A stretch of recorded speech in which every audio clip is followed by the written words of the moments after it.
Okay, in this lecture, we're going to cover our section 3.3 material on the case of complex roots of the characteristic equation. So let's go back to the problem that we were considering in section 3.1. That is, let us consider a homogeneous linear equation of second order with constant coefficients a, b, and c. So as we saw in section 3.1, to solve this type of differential equation, we consider solutions of exponential form, y equals e to the rt power, in which case r has to be a root of the quadratic characteristic equation, ar squared plus br plus c equals 0. And as we saw in section 3.1, if our characteristic equation has real distinct roots, that is two different real numbers, then we know how to construct our solution. So in this section, we will pose the question, well, what if the roots of this characteristic equation are complex conjugates? We know that sometimes the roots of a quadratic may not be real, but they might be complex conjugates.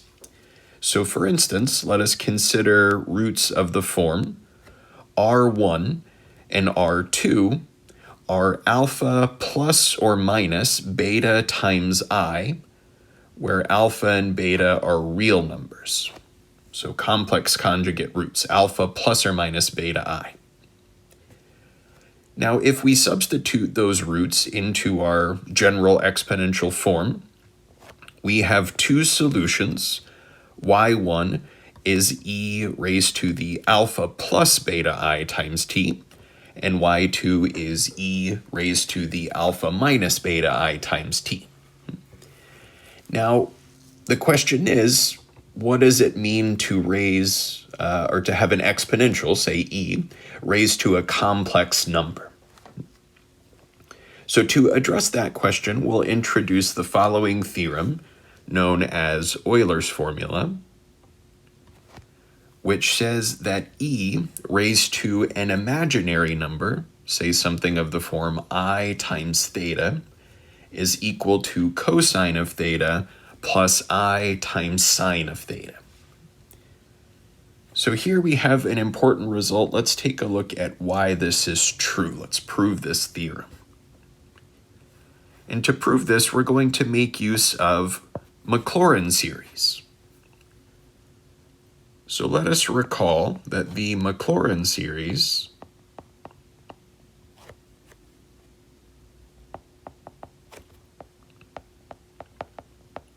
for e to the x is given by e to the x equals the sum from n equals 0 to infinity of x to the nth power divided by n factorial.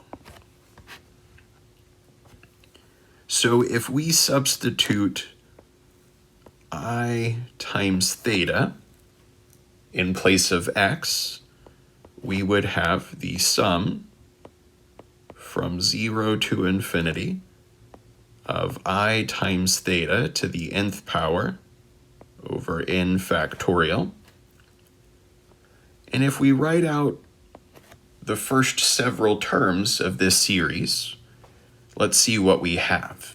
Starting with n equals 0, we would have a value of 1, plus when n is 1, we have I times theta to the first power, plus when n is 2, we're going to have I squared, which is negative 1, times theta squared divided by 2 factorial, plus when n is 3, we're going to have I cubed, or negative I, times theta cubed over 3 factorial,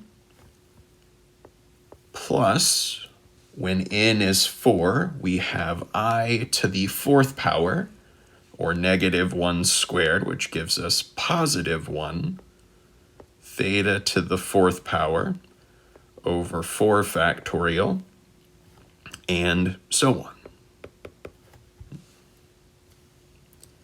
And so if I group these terms together based off which terms are real and which terms are imaginary, well, let's start by grouping our real terms, everything that doesn't have an I.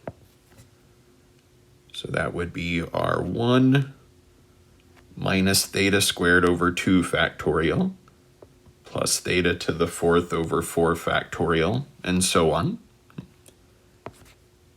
So grouping those terms, I've got 1 minus theta squared over 2 factorial plus theta to the fourth over 4 factorial, and so on.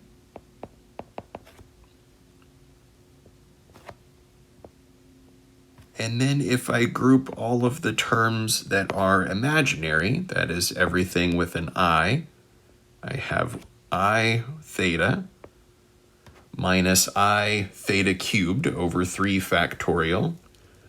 My next term would have been a positive I theta to the fifth over 5 factorial. So grouping those terms and factoring out an I, I'm left with theta minus theta cubed over 3 factorial plus theta to the fifth over 5 factorial, and so on.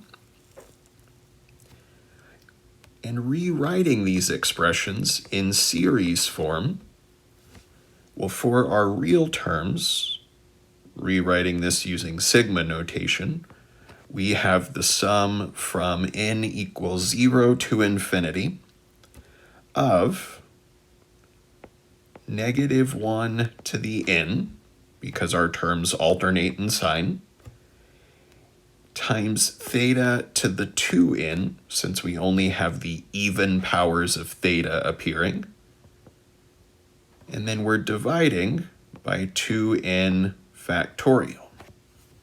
We're always dividing by the power of theta factorial. And then we have plus I times, rewriting this series using sigma notation, we have the sum from 0 to infinity of -1 to the n, since our terms alternate in sign, plus minus plus minus, theta to the 2n plus 1 power, since we only had the odd powers of theta, divided by 2n plus 1 factorial, because we were dividing each term by the power of theta factorial. And so now we have the result we want. This e to the I theta expression is equal to, well, we can recognize this first series as the Maclaurin series for the cosine of theta function. And then we are adding I times this series is just the Maclaurin series for the sine function. So we have established that e raised to the I theta is equal to cosine theta plus I times sine of theta, which is the result that we wanted to prove. This is known as Euler's formula. So let's take a look at how to rewrite these two solutions, y1 and y2, that we found in this case of complex conjugate roots. So if we make use of Euler's formula, these two solutions that we found, the first one, y1, which was e to the alpha plus I times beta times t on the outside, we can rewrite as e to the alpha t times e raised to the I times beta t, using properties of exponentials. When I multiply those two exponentials, I could just add their exponents. Here I'm just using that in reverse. And so we have e to the alpha t, and then by Euler's formula, e raised to the I times beta t, we can rewrite as cosine of beta t plus I times sine of beta t. So here we're just rewriting that term using Euler's formula, e raised to that imaginary number. And similarly, our second solution, y2 of t, which was e raised to the alpha minus beta I times t, which is the same as e to the alpha t times e raised to the minus I times beta t. We can rewrite using Euler's formula, as e to the alpha t times cosine of negative beta t plus I times sine of negative beta t. Again, just using Euler's formula to rewrite that e to the negative I times beta t in terms of cosine and sine. And for this second solution, I can rewrite it a little bit further. I have my e to the alpha t out in front, and because cosine is an even function, this cosine of negative beta t is exactly the same as just cosine of beta t, since cosine is an even function. And similarly, sine is an odd function, so where I have the sine of negative beta t, that is the same as the negative of sine of beta t. So using the fact that cosine is even and sine is odd, I can rewrite that y2 expression as is shown here. So we have these two solutions, y1 and y2, but when we look at these two things, we recognize that unfortunately, these two functions, y1 and y2, are still complex valued because they involve this I term, the imaginary number I. And in general, we would prefer real valued solutions, real valued functions for y1 and y2, because of course we can plot these real valued functions on a standard, in the standard real plane, and all of the calculus operations that we've been working with are for real valued functions. So let's see how to construct real valued solutions of this differential equation. And our trick here is to make use of the superposition principle from section 3.2, which again says that any linear combination of y1 and y2 would also be a solution of our differential equation. So using that superposition principle, we can construct the solutions. Let me call them u1 and u2. Let's start with u1. So to generate a real valued solution, well, I'd like to try to get rid of the imaginary parts of my solution. So looking back at y1 and y2, I see that for y1, this last term was an I sine of beta t, and for the last part of y2, we had negative I sine of beta t. So if I want to get rid of those I terms, I could add these two solutions. Let's say y1 of t plus y2 of t. And I would have e to the alpha t cosine of beta t plus e to the alpha t cosine of beta t, so I end up with two of those factors. And then the positive I sine beta t and minus I sine beta t terms cancel.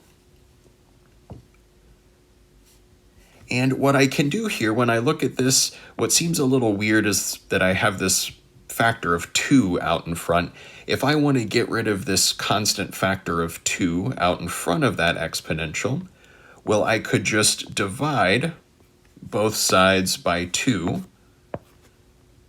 So that is, let me take 1/2 of the sum of y1 and y2, which would be e to the alpha t cosine beta t, which is just a linear combination of y1 and y2. So the superposition principle says that this new function is a solution, and it no longer involves the imaginary number I.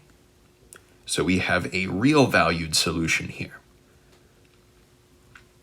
Now from the previous section, we know that for a second order linear equation, to find our general solution, we need two solutions that are a fundamental set that have non-zero Wronskian. So I need to construct another solution, and to do it, let me define this second solution, u2 of t, as follows. If we take the difference of y1 and y2, then our cosine of beta t terms cancel, and I would have 2 times I e to the alpha t sine of beta t. And as we did for u1, well, I don't really like this factor of 2i out in front, but to get rid of the 2i, I could divide on both sides by 2i, or equivalently multiply by 1 over 2i. And so u2, which is, again, just a linear combination of y1 and y2, is a solution. And we see that these two functions, u1 and u2, no longer involve the imaginary number I. So we have two real valued solutions. And so the last question would be whether these form a fundamental set of solutions. To answer that, we look at the Wronskian of u1 and u2. So if we calculate the Wronskian for these two solutions, we find that our Wronskian would be beta times e to the 2 times alpha t power, which is certainly non-zero. And therefore, u1 and u2, these functions, form a fundamental set of solutions.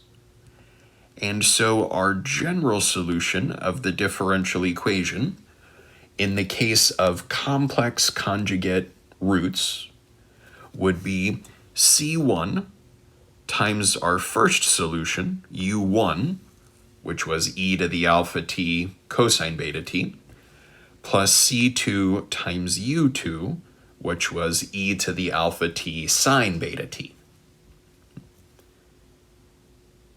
So let's take a look at some examples of solving the second-order homogeneous linear equations in the case that we have complex conjugate roots of our characteristic equation. Now that we know how to construct this solution, let's look at some problems. So in this first one, we are asked to find the general solution of the given differential equations, and then also describe how our solutions would behave as t becomes infinitely large. So here we have two parts. In part A, we have y double prime minus 2y prime plus 6y is 0. So a second order homogeneous linear equation which has constant coefficients. And we know to solve this type of equation, we look for solutions of exponential form, something of the form y equals e to the rt power, which means that r would have to be a root of the characteristic equation 1r squared minus 2r plus 6 equals 0. And we can see pretty quickly here that there's not a nice way to factor this quadratic. So if we can't factor, we might try using the quadratic formula. And so our roots r would be given by positive 2 plus or minus the square root of negative 2 squared, which would be 4, minus 4 times 1 times 6, which leaves us 24, all over 2 times 1.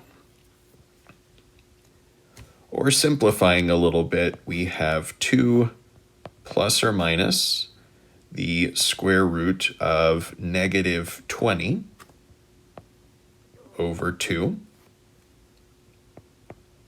which gives us 2 plus or minus, well, the square root of negative 20, we have the square root of 20 is 2 root 5. 20 is 4 times 5, so taking the square root of each term. And then the square root of negative 1 gives us I on the end. We have complex roots here. The whole thing was divided by 2. So dividing through by 2, we get roots of r equals 1 plus or minus the square root of 5 times I. So we have these complex conjugate roots, where the real part of our root, alpha, is 1, and the complex part of our root, which we call beta, is square root of 5. So in this case of complex conjugate roots, we have our general solution, y of t, is given by c1 times e raised to the alpha t, so e raised to the 1t, cosine of beta times t, where beta was root 5, plus c2 e to the alpha t, so again e to the 1t, times sine of beta times t. So this would be our general solution of that differential equation. And then we are asked to determine how solutions behave as t approaches infinity. So let's take a look at this. As t becomes large, these exponential terms, e to the 1t, are going to increase without bound. We have exponential growth, but we are multiplying those exponentials times the trig functions sine or cosine of square root 5t. And we know that the sine and cosine functions oscillate between values of positive or negative 1. So when we take these products, we have a function which is oscillating but the amplitude of our oscillation is increasing because of that e to the positive t term. So here we could say something like, well, as t approaches infinity, our solutions, y of t, would oscillate with an increasing amplitude.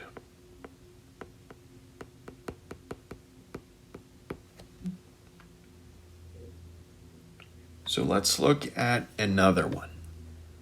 In part B, we have 4y double prime plus 9y is 0. So again, a second order homogeneous linear equation with constant coefficients. And we know that our method for solving this type of equation is to look for solutions of exponential form. Y is e to the rt, which means that r is a root of the characteristic equation 4r squared plus 9 equals 0. So to solve for r, well, I could subtract 9 and divide both sides by 4, giving me r squared is negative 9/4. So r would be plus or minus the square root of negative 9/4, which is plus or minus 3/2 times I. So again, we have this case of complex conjugate roots, where the imaginary part of our root, beta, is 3/2, and our alpha term here would be 0. We didn't have any real part of our root. It was just positive or negative 3/2 times I. So let's take a look at what our solution looks like in this case. In the case of complex conjugate roots, our general solution, y of t, would be c1 times e to the alpha t. Now, if alpha is 0, we get e to the 0, which is just 1, times cosine of beta, which was 3/2 times t, plus c2 e to the alpha t. Again, since alpha is 0, we just get e to the 0, or 1, times sine of beta t. So this would be our general solution. And then again, we're asked to describe the limiting behavior of solutions as t becomes large. So as t approaches infinity, well, we have the sum of cosine and sine terms, which we know oscillate between values of plus and minus 1. And we don't have any exponential term out in front of these trig functions, since our alpha value was 0 in this case. So we would say that y of t would oscillate with a fixed or constant amplitude. Okay. So what we've seen in this first example, where we're finding the general solution in the case of complex conjugate roots, is that our limiting behavior is going to have some sort of oscillation occurring because of the sine cosine terms. And the amplitude of our oscillation comes from the exponential term out in front. In this first example, we had e to the positive t, so we have exponential growth or increasing amplitude for those oscillations. In the second case, we had alpha was 0, so we didn't have any exponential term out in front, So we had oscillation with a constant amplitude in that case. So we're seeing that in general, the value of alpha, the real part of our root, determines the amplitude of our oscillation. Let's look back at our general solution. Because of this e to the alpha t term out in front, we can say, well, if our alpha value would be positive, we're going to have increasing oscillations.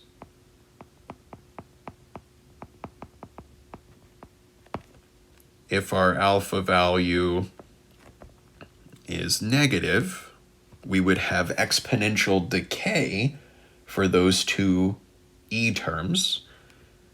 So we would have oscillations, but they would be decreasing in amplitude.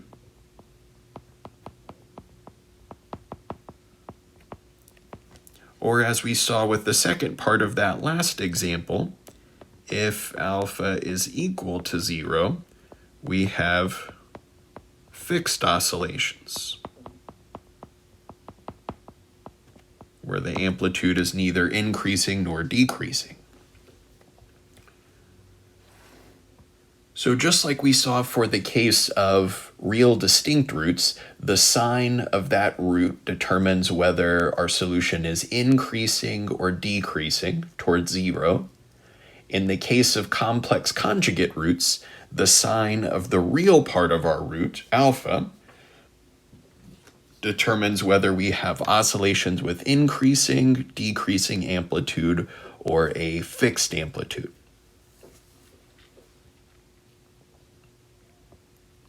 So let's look at some other examples here.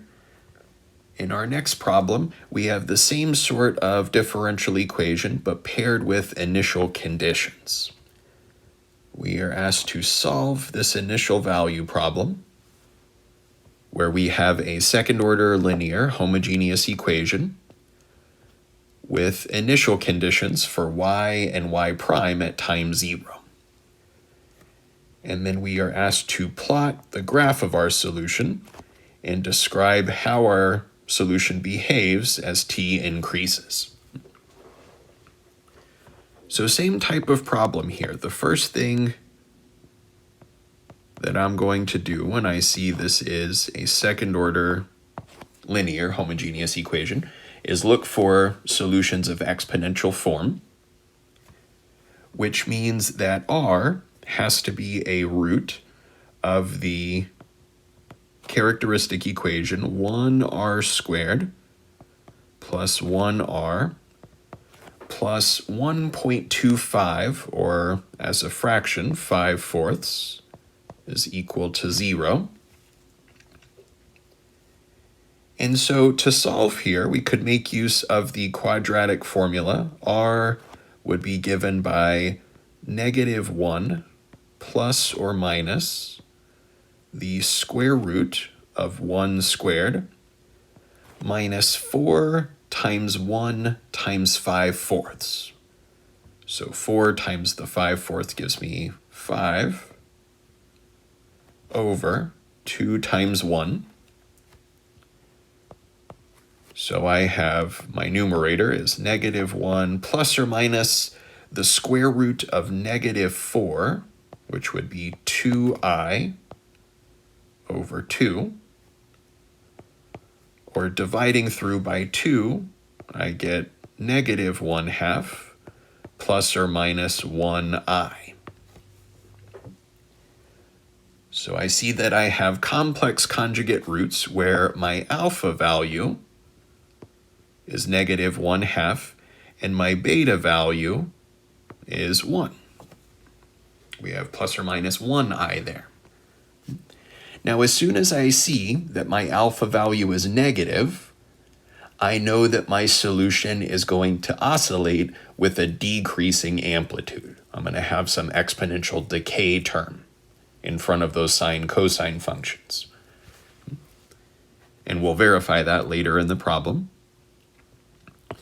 Now, once we see that our roots are complex conjugates, we have our general solution, y of t,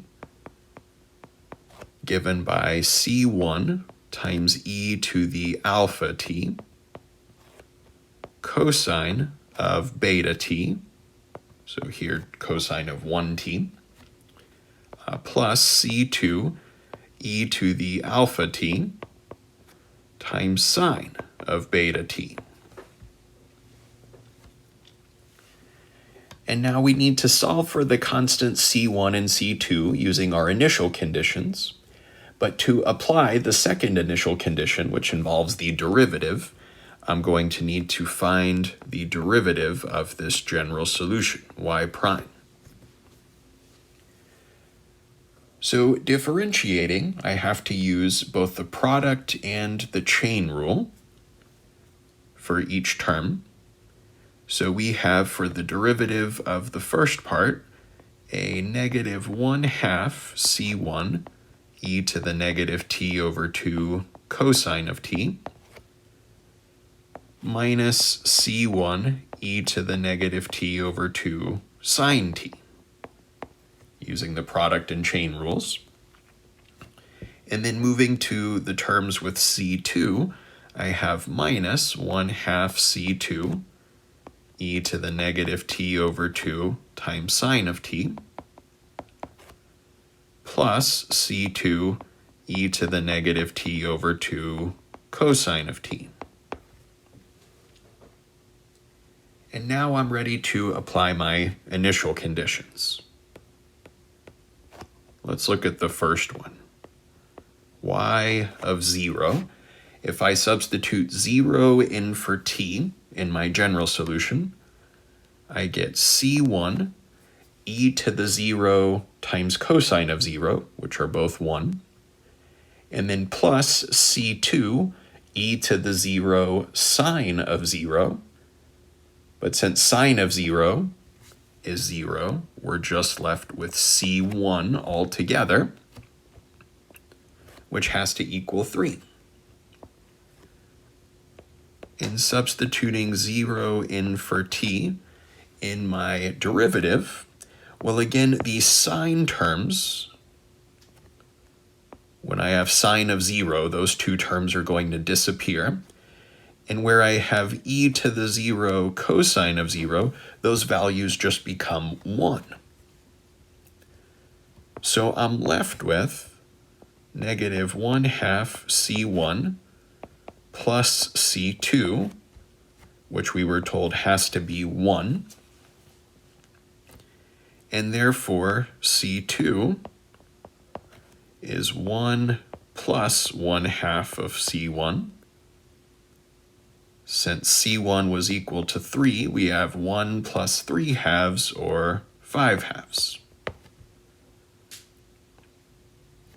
So substituting those solutions back into, or those constants back into my general solution, I have y of t is c1, which was 3, e to the negative t over 2 cosine t, plus c2, which was 5/2, e to the negative t over 2 sine t.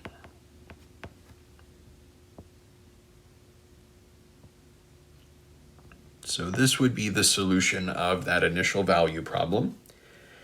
And as t approaches infinity, our solution y of t oscillates with a decreasing amplitude, approaching 0. And we can see that from looking at the graph of our solution. It's plotted here in the notes. So at time 0, our initial value is 3, satisfies that first initial condition. And y prime of 0 is 1. Looks like we have a positive 1 slope for the tangent line to the curve at that point. And as t increases, our solution seems to oscillate, closing in on a value of 0. As t becomes larger, we will approach 0, but with some oscillations. So let's take a look at one last example, the same sort of problem, where we are asked to solve this initial value problem and plot the graph of our solution and describe its behavior as t increases. So again, as soon as I see that this is a second-order homogeneous linear equation with constant coefficients, I know I'm going to look for solutions of exponential form, y equals e to the rt power, which means that r is a root of the characteristic equation 1r squared minus 4r plus 5 is equal to 0. And this can't be factored nicely, but we could use the quadratic formula to find our roots r. So here we would have a positive 4 plus or minus the square root of negative 4 squared, or 16, minus 4 times 1 times 5. So that gives us a negative 20 all over 2 times 1. So simplifying, our numerator is 4 plus or minus the square root of negative 4, which is 2i, over 2. And so dividing through by 2, we have 2 plus or minus 1i. So here we have complex conjugate roots where alpha is a positive 2 and beta is 1. So for this one, as soon as I see that my alpha value is positive, I know that my solution is going to exhibit oscillations with an increasing amplitude, since that alpha value is positive. And let's justify that by finishing out our problem. Once we see that we have complex conjugate roots, we can find our general solution, y of t, as c1 e to the alpha t times cosine of beta t plus c2 e to the alpha t sine of beta t.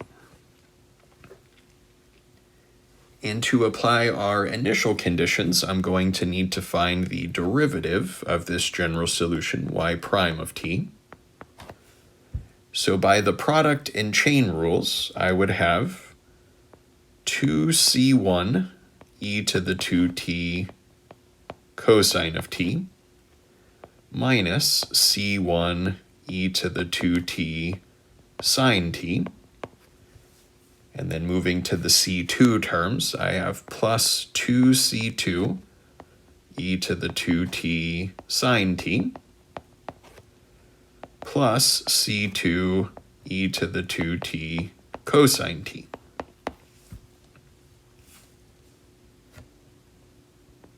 So applying our initial conditions, y of 0, well, when I plug in 0 for t in my general solution, this e to the 0 cosine of 0 becomes 1, and e to the 0 sine of 0 is 0. So I'm left with just c1, which I was told had to be 1. And substituting 0 in for t in the derivative, well, again, our e to the 0 cosine 0 terms are both 1, whereas these e to the 0 sine 0 terms are both 0. So we're left with a 2c1 plus c2, which has to equal 4. So it follows that c2 is 4 minus 2c1. And since c1 was equal to 1, we're left with 2. So our solution, y of t, is given by 1 e to the 2t cosine of t plus 2 e to the 2t sine of t.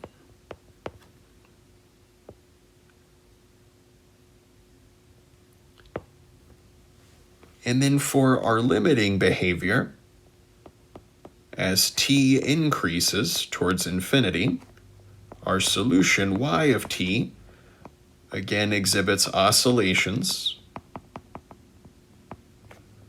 with an increasing amplitude.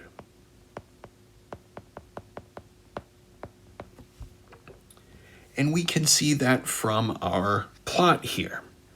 So here I've given 3 separate plots to sort of illustrate what happens over time.